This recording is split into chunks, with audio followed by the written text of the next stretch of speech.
Okay.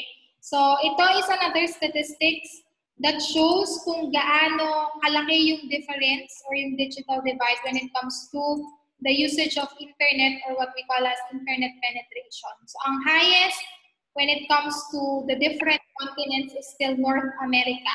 So, USA, sila yung pinaka maraming tao or pinakamataas ang population who have access to the internet. Okay? Followed by Australia and then Europe kasi may mga parts pa of Europe na hindi highly urbanized. So, hindi pa ganun kataas yung access. And then, ito na tayo, yung mga developing countries, nandito tayo sa pinakababa. Yung mga first three, sila yung mga first world countries developed. Pagdating sa Latin America or South America, ayan na, Middle Eastern countries, Asian countries, and ang pinakamababa is Africa. So, pababa siya ng pababa. Habang nagiging third world country, mas bumababa yung world internet penetration rate. So, sa atin sa Asia meron, pero mabagal pa nga siya. Or hindi lahat ng bansa in the Asian continent, ganon kaayos yung kanilang internet speed. So, world average natin, 23.8, napakababa pa niyan. In order for us to say na talagang equally, lahat ng bansa at lahat ng tao ay almost equal when it comes to their digital access, at least nasa 70 or 80% dapat yan. World average na yan. Pero actually, 23.8.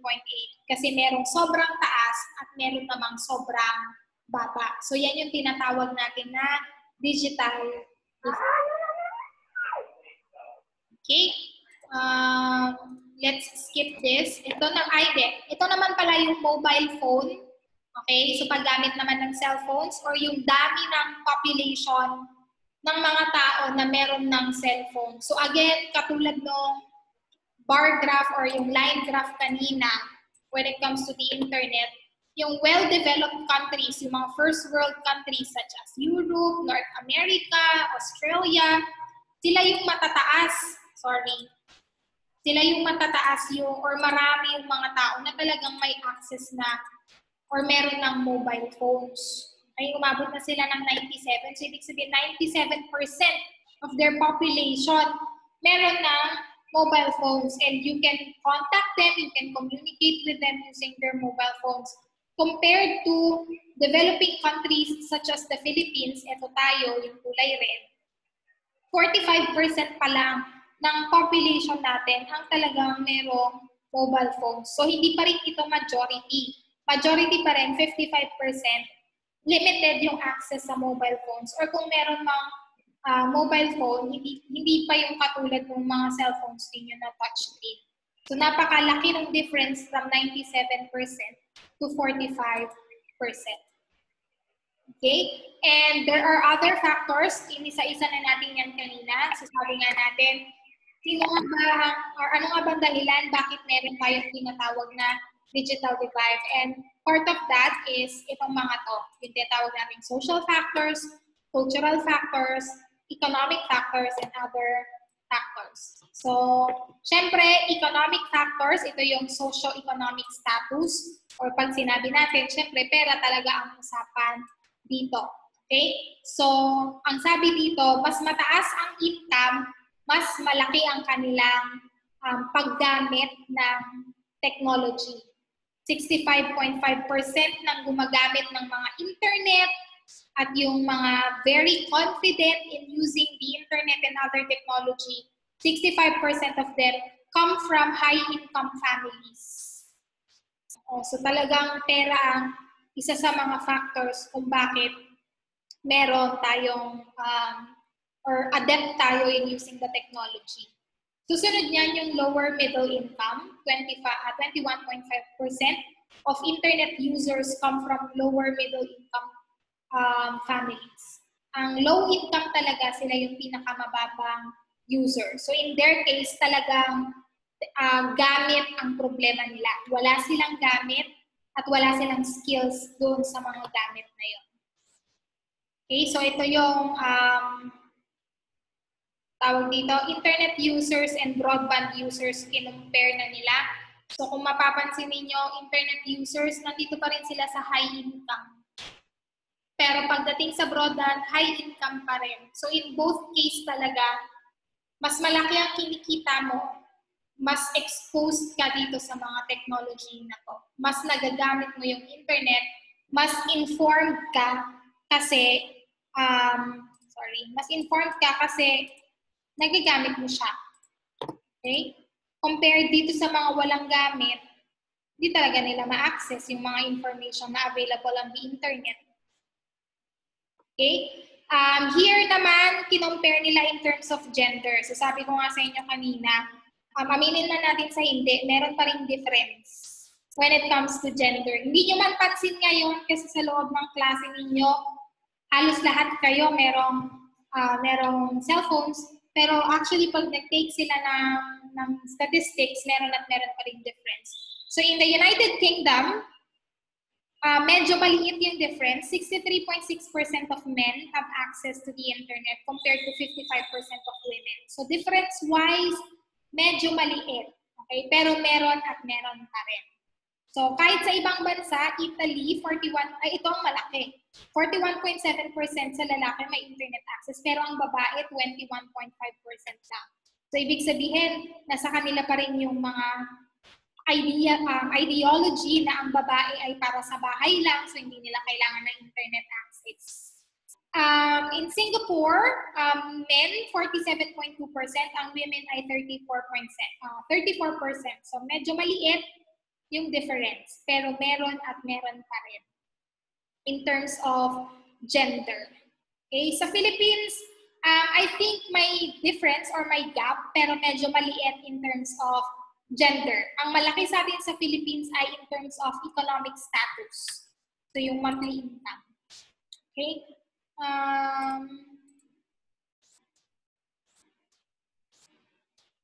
Okay. So since we have already identified that we have this gap or we have this divide between digital haves and digital not haves, syempre, ang next thing to do about it is we need to raise awareness na merong division between the digital haves and the digital have-nots. Pag na-raise kasi natin yung awareness, we are preventing future problems from happening. Kasi na-i-inform na natin yung mga tao na merong digital divide. So, kumbaga, nasusolusyonan na siya kasi aware na tayo na merong problema. At kapag aware tayo, it means that we are pushing our government to create stronger policies when it comes to the use of ICT, not just in education, but also in the workplace. So, Philippines, ayan, medyo late pa tayo when it comes to sa mga batas or policies when it comes to the digital world. Even yung mga cyber libel, wala pa tayong very strict or very, yung talagang malinaw na batas tungkol doon. Okay? Meron pero medyo kulang pa. And then of course, we need for further collaboration and we need for further education. K-12, to be honest, isa sa mga goals ng K-12 is ICT integration. Kaya lahat halos ng subjects dapat gumagamit ng technology. Pero as much as yun ang goal ng K-12, hindi siya madaling i-implement or ipa-realize sa mga schools at saka estudyante. Number one, kailangan nating i-take into consideration na hindi lahat ng schools ay merong ICT facilities. So kahit na gusto ng K-12 na i-integrate ang ICT sa mga subjects, kung hindi ma-i-offer ng school yung facility, medyo mahirap i-achieve yung goal na yon. At the same time, kahit na ma-i-offer ng school yung ICT facility, kung yung mismong estudyante pagdating sa bahay, limited ang kanyang access to technological tools, medyo mahirap pa rin i-achieve yung goal. So, nandun tayo sa tamang perspective. Philippines-wise, tama yung kanyang mission, tama yung kanyang goal or yung nai-envision niya na gusto niyang mangyari. Medyo mahirap lang ipatupad kasi kulang talaga sa resources. Maaaring tayo dito sa Zambales or in Manila, resources-wise, okay tayo, pero hindi buong bansa. May mga areas in the Philippines na talagang very limited ang kanilang tools and kanilang resources. So as of right now, hindi pa siya kayang ipatupad ng 100% ng Department of Education. Okay? So again, like I said, digital divide, awareness, at syempre yung tamang education at tamang skills when it comes to digital divide, it can also provide what we call as digital opportunities. So meron din siyang mga positive na side. At kung ang negative side niya is that may mga napag-iiwan ng tao, meron tayong na-exclude. Yung opportunity naman niya is that it helps overcome what we call as exclusion. So, di ba, kung mapapansin nyo, ang mundo natin talagang iwa-hiwalay yung mga tao. And the digital world helps connect us all. Kumbaga, napapaliit niya yung mundo kasi kahit gaano kalayo, nakatira yung kaibigan mo or yung family member mo, you can still communicate, you can still collaborate, you can work together, you can be updated with each other because of the digital world. Kung meron kang access at kung meron kang skill to use it. So it can overcome what we call as this exclusion. So ang isang pinakamagandang example na nagamit nila yung ICT in a good way is in New Zealand. So meron sila yung tinatawag na Maori. It's an ethnic group. Kung napanood nyo yung, ano tawag dito ang movie na yun? Sino yung sa Disney? Yung nasa tubig, nakatira, Hawaiian ba siya? Hindi, Maori, ano siya? Si ano, it calls me. Moana, sir. Thank you very much. Si Moana is from a Maori ethnic group. And marami pa silang hindi alam tungkol dun sa culture at saka dun sa everyday lives ng mga Maori people. At natutunan ng New Zealand yun, kumbaga napalawak yung kanilang understanding at saka information about this ethnic group because they use village telecenters. Ibig sabihin, nag-establish sila ng communication centers dun sa mga Maori na to, dun sa tinutuluyan, Maori villages. So naglagay sila ng telecenter kung saan sila pwedeng makausap, yung mga village leaders, tsaka yung mga members of the villages.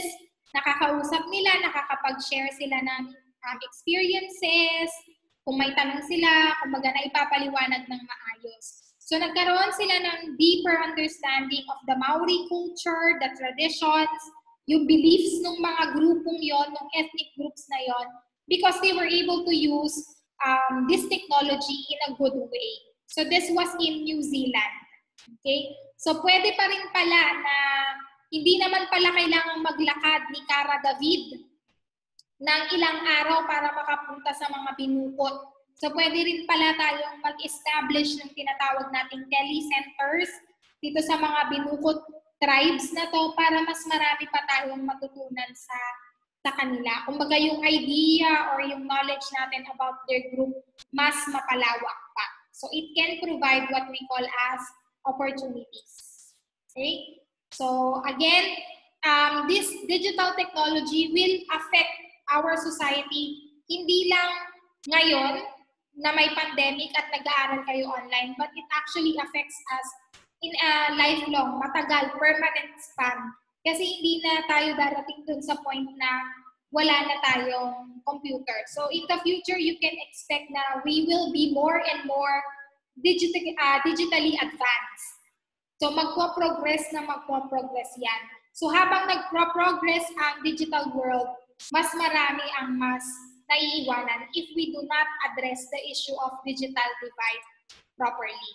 Okay? So that's why this digital divide is going to be part of the education.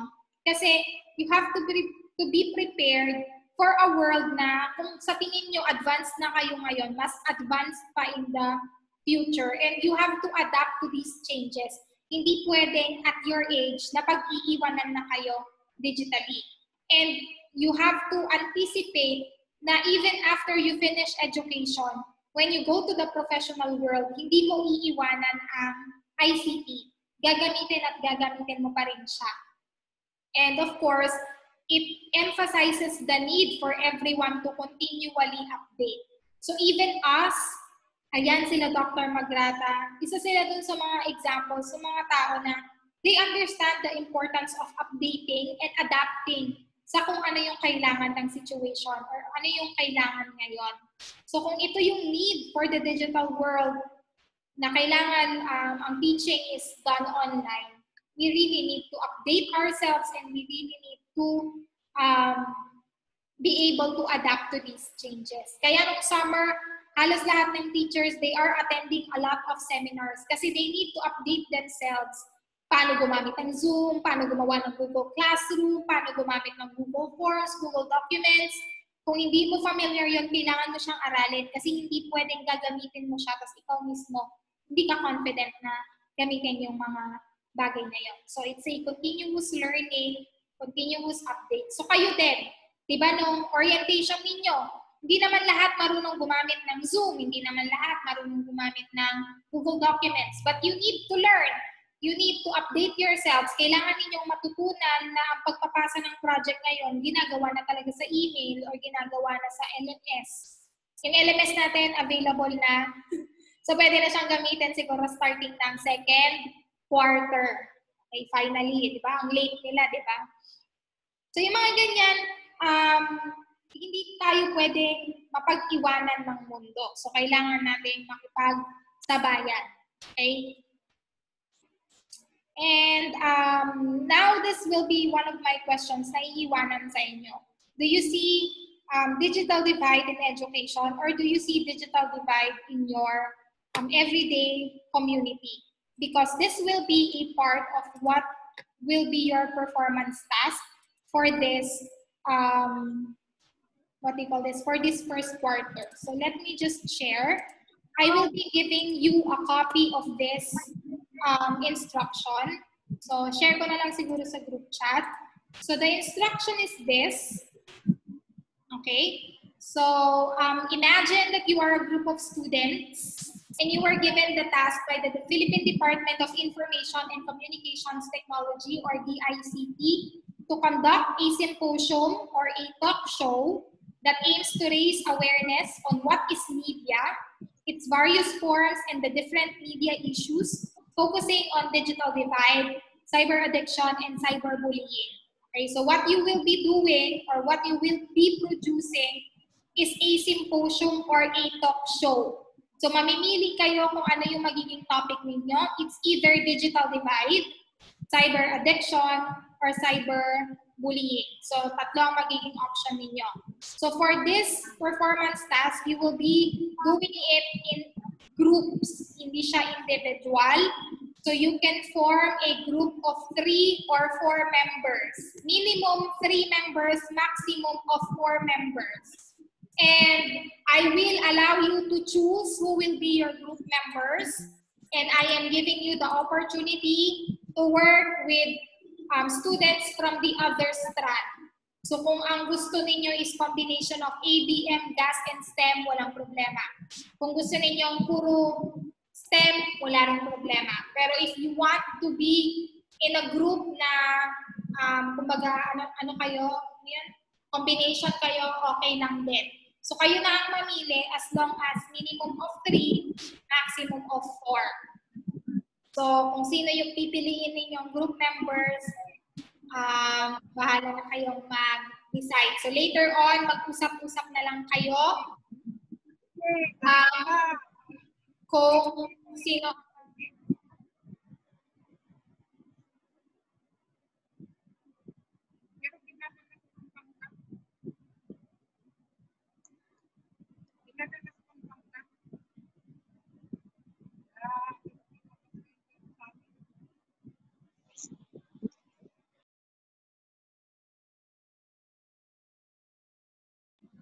Naka-mute ka po, Chair. You have to create this webinar or this talk show about your chosen topic. Okay, so pag nakapili na kayo ng group members ninyo, mamili na kayo ng topic na gagawin ninyo, and then start planning for it. Ano yung mga technology na gagamitin ninyo for your webinar? You can use Zoom or other forms of recording kasi hindi kayo pwedeng magkita-kita. Okay? Nilinaw yan ni Sir Bernard. So, lilinawin ko po ulit. Even if you are working in groups, we are not giving you the permission to go to different houses, to meet up with your classmates so that you can do the group task. Okay? Gamit kayo ng iba't ibang tools, for example, Google Documents to create collaboratively, Google Slides para makagawa kayo ng PowerPoint presentation ng sabay-sabay, at kung ano pang mga iba't ibang applications na gagamitin ninyo. Ang pwede lang po na magsama-sama ay yung magkakapitbahay. For example, si Jernan at saka sila Moy-Moy nasa iisang lugar. So, okay lang. Pero kung pupunta ka pa ng Purok 1, ikaw ay taga Purok 4, malayo na po yon, so hindi na po siya allowed. Yung magkakatabi lang po talaga ng bahay. Another example, sa kabilang klase, si Cathy Dean Camu at saka si Jennifer Prado nakatira sa iisang bahay. So pwede silang nasa iisang grupo lang at pwede silang mag-record ng harapan. Kasi sila, they live in the same house. Pero kung kayo po ay magkakalayo, nililinaw ko ha, hindi po kayo pwedeng magpunta sa bahay ng isa't isa. Even if allowed na ang 15 years old and above. Okay?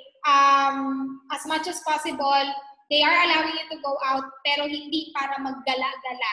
Limit pa rin yung exposure at limit pa rin yung mga probability na ikaw ang nagdadala ng maaaring infection sa iba't ibang lugar ng dahil lang sa magalang ka. Okay? So, the webinar must be shown to a specific audience. Okay? So, isipin na ninyo kung sino yung magiging audience ninyo. Usually, ang audience natin ay mga students din. So, kung ang students ninyo ay ages grade 7 to grade 10, dapat yung style ng webinar ninyo will be something na appropriate doon sa age level nila. Okay? The style and delivery of the mode must depend on your audience. Your audience will be randomly assigned. So, kayo na ang mamili. Ang pagpipilian nyo lang dyan, it's either grades 4 to 5, grades 7 to 10, or grades 11 to 12. Okay? Next, you have to research about your assigned topic. Siyempre, kailangan mataas yung content ng inyong magiging webinar. Kasi in a webinar or in a talk show, people are expecting na kayo yung expert. So you have to sound very knowledgeable about your topic. So evaluate the quality of information that you will be getting from the internet and that you will be using for your performance task. So kasama yung evaluating sa naging lesson natin na hindi lahat ng available information ng the internet dapat mong gamitin. So I will be seeing how literate you are, kung paano nyo gagamitin yung information na yon, kung paano kayo mamimili, kung paano nyo i-analyze yung usefulness ng information na yon, kung gagamitin nyo siya sa inyong anong tawag dito, sa inyong magiging webinar. Okay? So, kung kailangan ninyong maglagay, kung copyrighted siya at kailangan ninyong maglagay ng disclosure for copyrighted works, or kung gumamit naman kayo under fair use, kung pasok pa siya, makikita ko yan doon sa mga information na gagamitin ninyo. So, again, you can use different forms of media and technology.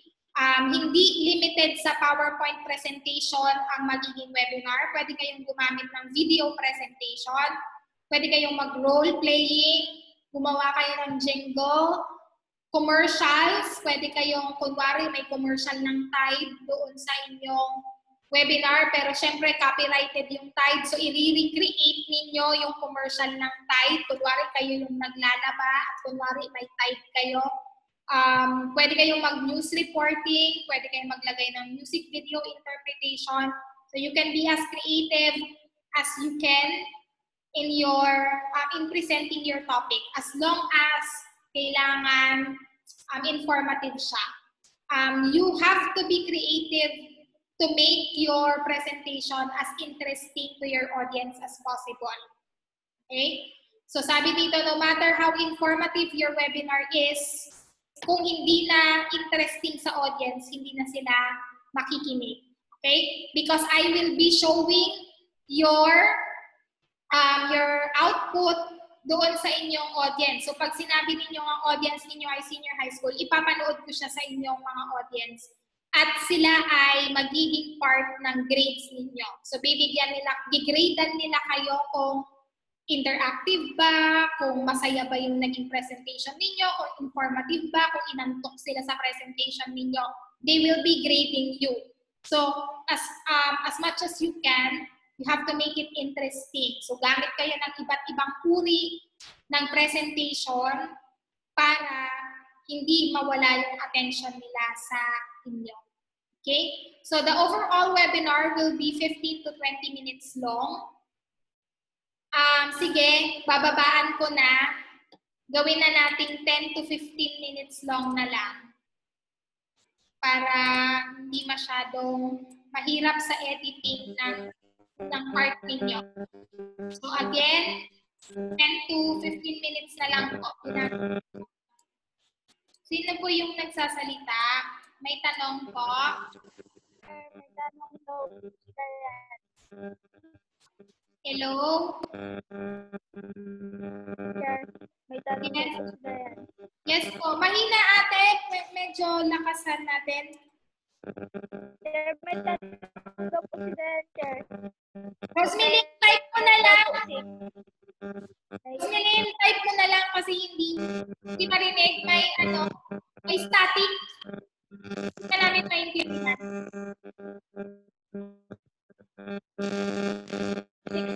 6 daw kami sir, sabi ni Dayan. Sir, si Milan ka mo nagtatanong nun. Rosemary. Sir, si Milan nagtatanong nun. Ano pa yung tanong niya? Hindi ko maintindihan kasi puro static. Sir, kung pwede daw po 6, sabi niya. Balik po kayo sa number 1. The instruction is 3 to 4 members. Okay?